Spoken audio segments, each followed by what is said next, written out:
Dans cette vidéo sur les suites numériques, je vais te parler des suites arithmétiques. Mais donc, qu'est-ce que c'est qu'une suite arithmétique? Eh bien, on dit qu'une suite est arithmétique lorsqu'il existe un réel R, tel que un plus 1 égale un plus R pour tout entier naturel n. Et ce nombre R, c'est ce qu'on appelle la raison de la suite arithmétique. Bon, mais qu'est-ce que ça veut dire? On sait ce que c'est, hein. On sait que un, c'est le terme de rang n de la suite u. Et qui est u? n plus 1 qui est ici en indice, eh bien c'est le terme suivant. Ça veut dire que quand on a un terme, si on veut passer de ce terme au terme suivant, bah, il suffira d'ajouter ce nombre r. R qui est constant, donc il sera toujours le même nombre. Autrement dit, on a un petit schéma qui résume la situation, qui pose déjà u0, u1, u2, enfin les premiers termes de la suite, et on sait quoi? Que pour passer d'un terme au suivant, on ajoute r. Donc pour passer de u0 à u1, on ajoute r, de u1 à u2 aussi, de u2 à u3 aussi, et évidemment de un à un plus 1 aussi. Ça c'est ma définition par récurrence de la suite d'une suite arithmétique. Bon, donc voilà, c'est pas très compliqué. On ajoute toujours le même nombre pour passer d'un terme au suivant.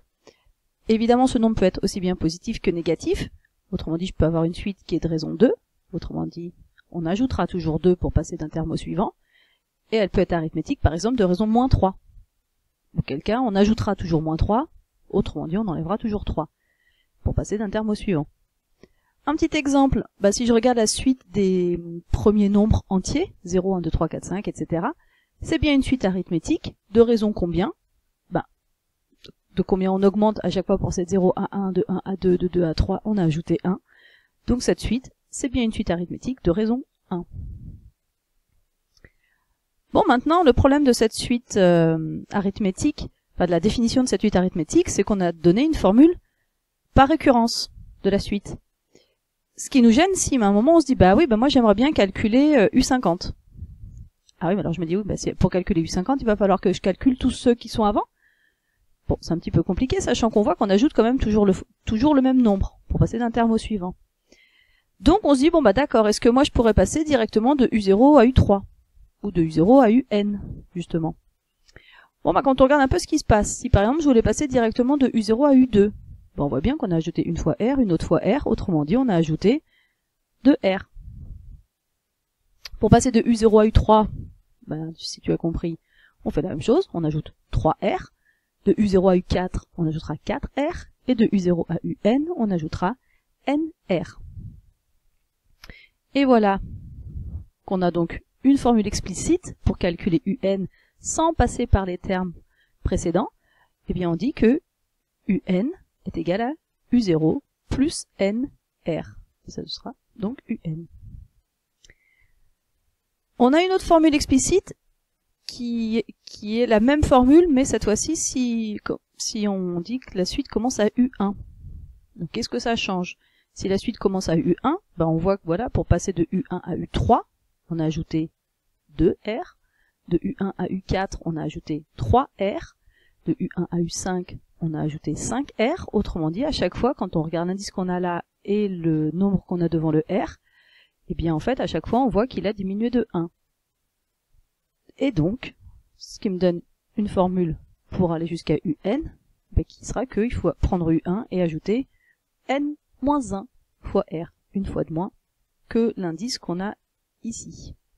Et voilà donc la deuxième formule qui me permet de calculer UN, mais cette fois-ci, quand la suite arithmétique a un premier terme qui s'appelle U1. Donc UN égale U1 plus N-1 fois R.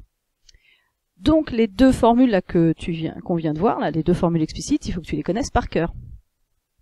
Alors un premier exemple pour voir comment ça fonctionne.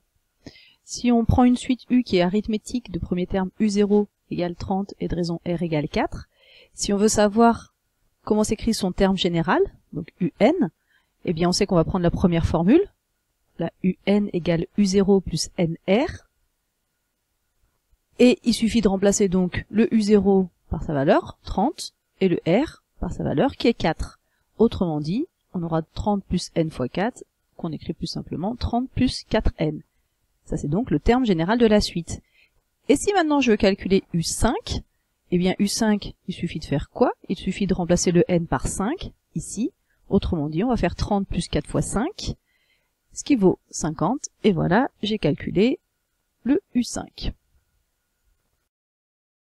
Un deuxième exemple, donc pour comprendre comment ça fonctionne, si cette fois-ci donc on a une suite U arithmétique de premier terme U1, égale 403 et de raison R égale moins 3.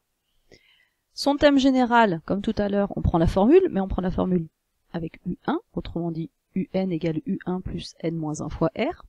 On remplace le U1 par 403, le R par moins 3, ce qui nous donne donc 403 plus N moins 1 fois moins 3, avec les parenthèses autour de moins 3 toujours. Si maintenant on veut calculer U8, eh bien on voit qu'ici, si c'est ça, c'est 8, N moins 1, ce sera 7. Autrement dit, U8, ce sera donc 403 plus, non pas 8 fois moins 3, mais 7 fois moins 3. Et ça vaut 382. Donc ça, c'est une façon de calculer la suite arithmétique. On aurait pu aussi faire la même chose, mais en simplifiant en fait UN, ici en distribuant pour voir la formule directe en fonction de N. Enfin, on en a deux formules, hein, il suffit de la développer. Quand on développe donc N-1 fois moins 3, ça fait moins 3 plus 3, moins 3N plus 3. Et quand on réduit, ça fait 406 moins 3N. Et si après on veut calculer U8, eh bien cette fois-ci on remplace le N ici par 8. Autrement dit, ça fait 406 moins 3 fois 8, qui fait bien encore 382. Donc voilà les deux façons de calculer un certain terme d'une suite arithmétique, suivant qu'on commence la suite soit à U0, soit à U1.